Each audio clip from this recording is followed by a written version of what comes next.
Prepaid smart meter প্রত্যাহারের দাবিতে রাস্তায় নামলেন কলিয়াবরের জনগণ। আন্দোলনের হুমকি।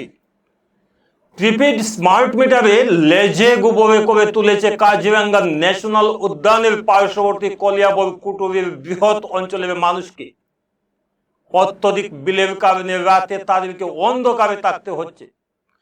কাউকে ঘরের ধান বিক্রি করে প্রিপেইড স্মার্ট মিটার রিচার্জ করতে হচ্ছে, আবার কাউকে ঋণ করে পরে অন্য উপায়ে ঋণ পরিশোধ করতে হচ্ছে। মোট কথা, আগের থেকে কয়েক গুণ বেশি বিল পরিশোধ করতে হচ্ছে জনগণকে। কিন্তু এ নিয়ে অভিযোগ করার পরও কোনো গুরুত্ব দিচ্ছেন না বিদ্যুৎ বিভাগের আধিকারিকরা। এদিকে বিদ্যুৎ বিভাগের কর্মীরা বাড়ি বাড়ি গিয়ে জোর করে মানুষের ঘরে স্মার্ট মিটার লাগিয়ে দিচ্ছেন বলে অভিযোগ উত্থাপন করছেন অনেকেই। জনগণের অভিযোগ, অধিকাংশ স্মার্ট মিটার বিসঙ্গতিপূর্ণ, যার কারণে অধিক বিল পরিশোধ করতে হচ্ছে জনগণকে। এদিকে এই জটিল ব্যবস্থার জন্য অনেক দরিদ্র পরিবার রিচার্জ করতে পারছেন না। বিশেষ করে বৃদ্ধ লোকদের এই ব্যবস্থার জন্য চরম সমস্যায় পড়তে হচ্ছে।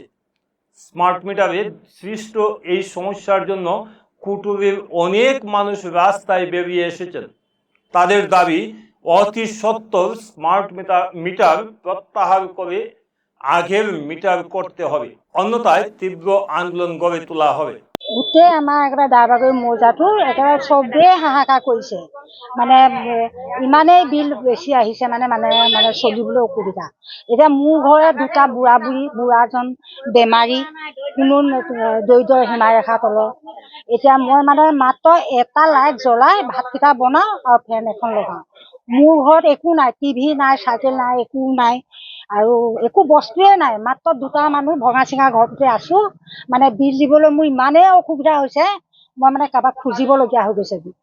ধাৰলৈ বাকীকে দি আছোঁ। আজি মোক পইচা কেইটকামান মই দুদিনৰ পিছত মই দি দিম। আকৌ ইমান জোৰকৈ যে লগাই থৈ গৈছে, বোলে আপোনালোকে যদি এইটো নলগায় তেতিয়াহ'লে আপোনালোকে বোলে এই ফাইন ভৰিব লাগিব, বোলে 8,000 টকা দি বোলে আপোনালোকে ল'ব লাগিব বোলে, তেতিয়া আমাক বোলে নুদুখিব বোলে, এনেকৈ বুলি কৈছে। মোৰ মাত্ৰ আহে, মই আগৰ যিটো পুৰণা মিটাৰ সেইটোত মাত্ৰ আহে মোৰ 105 টকা, 102 টকা। মই বিলো দেখুৱাই দিব পাৰিম, 127 টকাতকৈ মোৰ বেছি নাহে।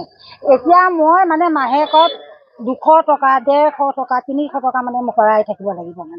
কেইটকা আছে বোলে 30 টকা আছে, আজি 200 টকা ভৰাই আহিছোঁ, কেইটকা আছে বোলে 30 টকা, তাকে বেলেগ এজনক দেখুৱাবগৈ লাগিব। আমাৰ ইমান অসুবিধা হৈছে।